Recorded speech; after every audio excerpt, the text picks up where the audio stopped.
Praise the lord. అందరూ బాగున్నారా?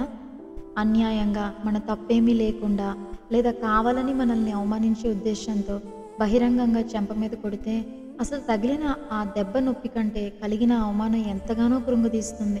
ఒకలాంటి చిన్నతనం అందరి ముందు ఎలా ఇప్పుడు తలెత్తేది, ఎలా మాట్లాడేది అని లోపల కృషించిపోతాం.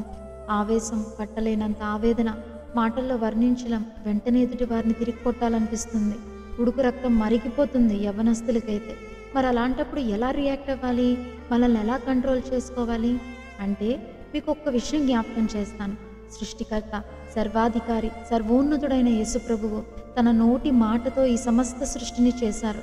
అలాంటి యేసుప్రభువు రోమా సైనికులు శిలువ శిక్షలో భాగంగా అనేక నిందలతో, అవమానాలతో, పిడిగుద్దులతో, కొరడా దెబ్బలతో ఆయన బాధించారు. మీద ఉమ్మివేశారు, వెనుక నుండి కాలితో తన్నారు, చాలా ఘోరంగా అపహాస్యం చేశారు. అవమానకరమైన శిలువ శిక్షను యేసుప్రభువుకు విధించారు.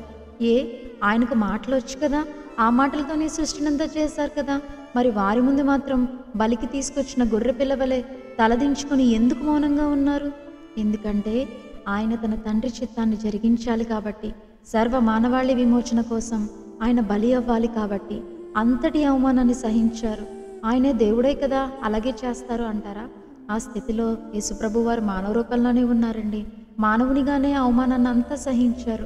మరి మనమైతే ఏం చేయాలి అంటే, ఏ విధంగా అయితే యేసుప్రభు వారు తన్ను తాను అర్పించుకున్నప్పుడు ఒక్కసారి ఈ పని చేసి ముగించారో, ఆయన చూపించిన మాదిరి కూడా సర్వమానవాళికి సర్వకాలాలలో మారక వర్తిస్తుంది.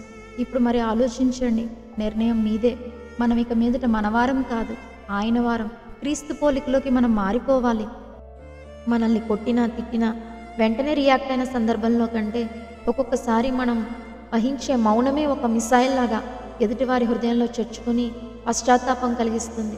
వారి మనస్సును మనం ప్రభు కొరకు గెలుచుకునేలా సహాయం కూడా చేయొచ్చు. ఏమో, ఎవరికి తెలుసు?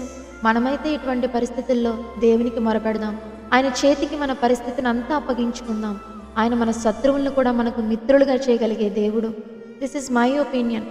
మరి మీరేమనుకుంటున్నారో ప్లీజ్ కామెంట్ చేయండి. అలాగే నిజంగా మరి మనం తప్పు చేసి ఈ విధంగా చెంపదెబ్బ తినాల్సి వచ్చిన సమయంలో ఏం చేయాలి, ఎలా రియాక్ట్ అవ్వాలి, నెక్స్ట్ వీడియోలో డిస్కస్ చేద్దామండి. Kindly stay with us. Thank you. God bless you.